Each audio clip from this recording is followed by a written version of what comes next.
this video I'm going to be reviewing the Acolyte hybrids and showing you how I've got on with mine. Before we begin the video though, if you'd like to see more videos like these, please hit the subscribe button with your cultist knife and destroy the bell button so that you never miss an upload. So here we have what I built out of the set. First of all, what we'll do is we will have a little look at the paint scheme, and this guy too, and then we'll talk about the rules possibly, and we'll possibly talk about the actual kit itself and just do an overall review. I might do a more focused and specific one at a later date, but for now that's the way we'll do it. So currently I've painted them in the red and green of my standard neophyte hybrids, because the neophyte hybrids, basically the colour scheme is the green to tie it to the guardsmen, so I can use my Lehman Russes, all the rest of my tanks, most of them anyway, and the reds to tie to the Genestealers that I've got already. So basically they're all tied together with two colours on the hybrids and all the rest of it. So that's the colour scheme of my Genestealers. So what have I done? Basically I've done them red, so I think it was it either Corn Red and Mephiston Red, and then I went over with the Evil Sun Scarlet, like as an overbrush kind of dry brush kind of effect. After I put a wash on it of Agrax Airshade, my favourite wash in the world. And the green was Castellan Green, and I think it was either, I want to say Goblin Green or Snot Green, I can't remember which one it was. Again, doing the same technique, so like an overbrush to really, hopefully, pick out the higher lights and not go into the recesses as much. So I personally think it looks pretty good. They stand out pretty well. The one thing that I need to change, I do believe, is the bone sword, possibly make that a bone colour, and the flesh whip I need to change to, I was told brown, but obviously it's not an actual whip, it's meant to be flesh. I might do it the same colour as the skin. I might have already done it by the time this video is released, so obviously put it in the comments down below and I might change it at a later date. But I think, I mean, I'm happy to play with it like this, so that's how I've painted that one. Yeah, pretty much. I think we'll just have a quick look at them.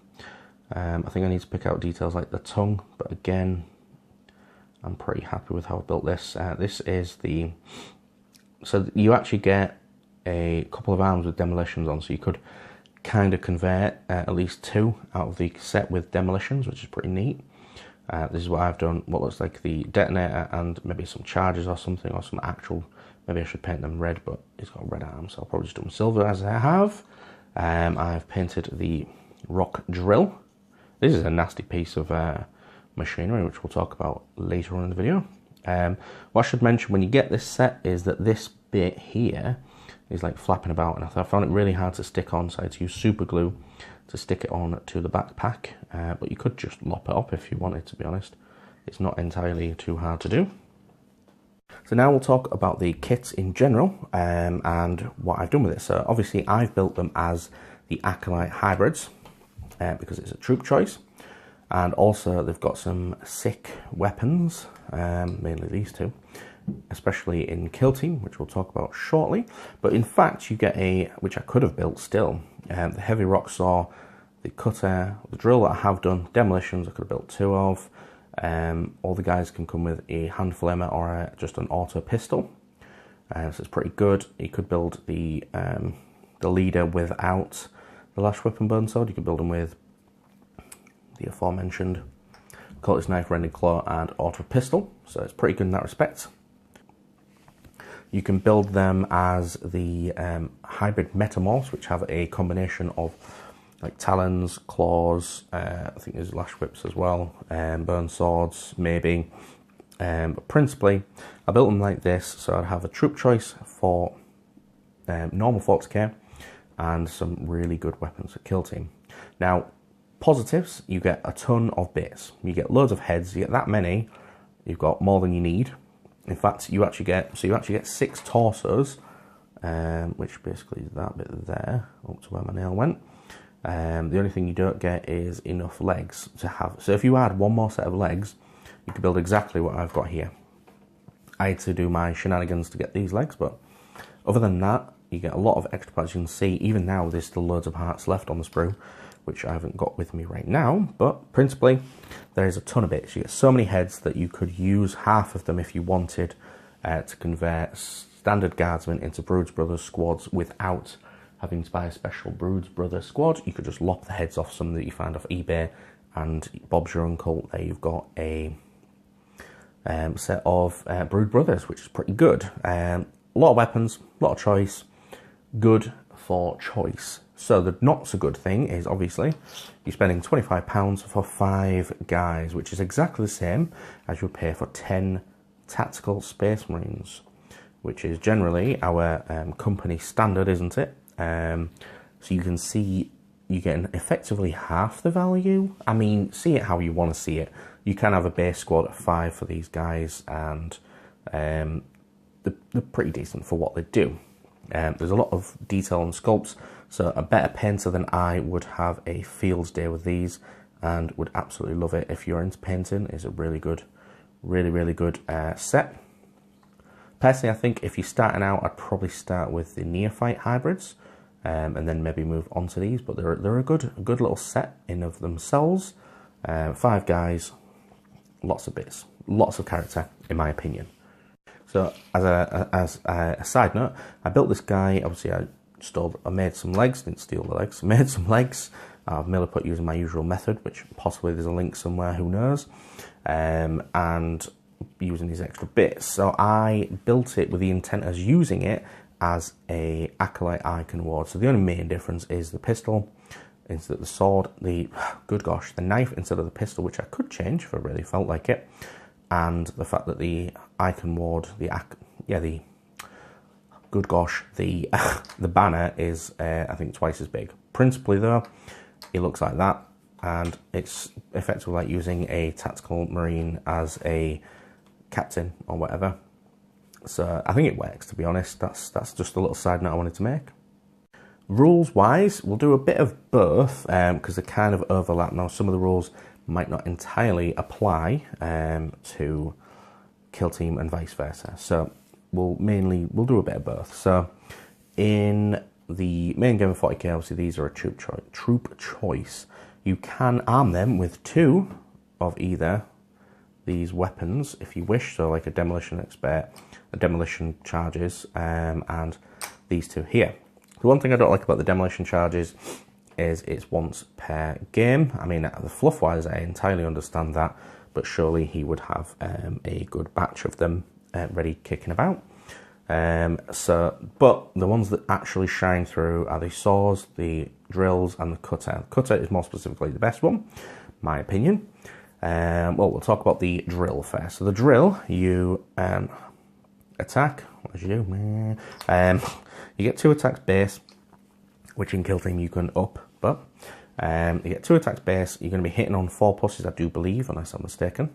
So 50-50 shot, strength 8, so you're going to be wounded most of the time. If you do cause any unsaved wounds, so maybe 1 wound, on a 2-up, on a roll of dice and on a 2-up, you get the influx of mortal wound. If that works and that happens, you then roll a dice again. On a 3-up, it happens again. On a 4-up, it happens again. On a 5 and on a 6, and then obviously after that, whichever ends, whether you're not successful in the roll or the 6 at the end of the 6 comes first, that's when you stop causing wounds. So you have got a potential of doing an additional 5 wounds for each damage that went through, so you could have 2 rolls effectively. So it's really good and really annoying, I'm guessing, on the other end of it. The rock cutter is the star of the group, in my opinion. So again, you're going to have 2 attacks, strength 8. You're going to cause... If there's any unsaved wounds at the end of the fight phase, basically, after you finish fighting, you roll a d6. If the result of the d6 is higher than the model's remaining wounds, you remove that from the board. Now that is true even in 40k, so obviously this will be good against killing characters that are on like 3 wounds or less or something like that really easily, and also in Kill Team it's pretty insane. So as I said, you've got a chance of increasing the attacks characteristic. So normally you'd have a 50-50 shot of hitting which you're more than likely, so with it being 50-50, you're more likely going to at least get one through. Because it's strength 8 in total, you're going to be doing more often than not, you're going to be wounding on them ones, you're going to fail. But if you do cause any unsaved wounds, you get to roll that a d6, which is pretty impeccable. Imagine it, you've got an intercessor or whoever with 2 wounds left. You cause 1 wound, you think, so yeah, that's fine. You go, nope, let me roll that dice. So you've gone down from 2 wounds to 1 wound. The only way I'm going to fail this is if I get a 1, and immediately remove that model he thought was safe or she thought was safe, which is pretty darn good in my opinion. Also, another additional point, I've given them hand flamers, well at least 2 of them, but when I play the game they'll be armed with hand flamers, which in Kill Team and 40k is an auto hit D3 pistol. Strength 3 though, so not awesome, but okay, but you know, it negates the 50-50 shot rate of combat, Nicholas, of the shooting phase with the Acolyte hybrids, so they're automatically going to hit. You can also do them in combat, so you could have 10 guys with 10 auto-hitting D3, so you could have a possibility, not likely, but a possibility of like 30 shots, which is probably going to average out to be about 10 shots auto-hitting, so it could be really annoying, and it's also an excellent charge, what's the word? Prevention, as in you can inform your opponent that these guys have flamers and they might not want to charge them. But you know, that's kind of like a psychological warfare, which we always like on this channel. So I've shown you the way I've built it, the way I've painted them, we've talked about the kit itself, and we've talked about the rules. So this is basically going to be a bit of an overview. Overall, I like the kit. I think, is it worth £25? I think they should bring the price down. So maybe even somewhat close, like 21, maybe £18. Now I actually paid £19, £19.49 on eBay, and I received them pretty quick, to be honest, so the seller was pretty good.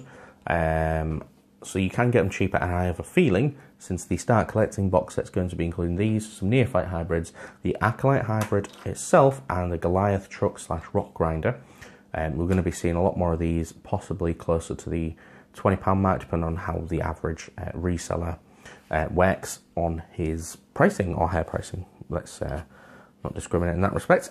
So, yeah, as I said, I think I've already said in the video that if it's the first unit you're going to buy, unless you really love these the most, which is fine, which is definitely the way to go, the rule of cool, I'd probably get the Neophyte hybrids first, and then maybe move on to these guys secondary.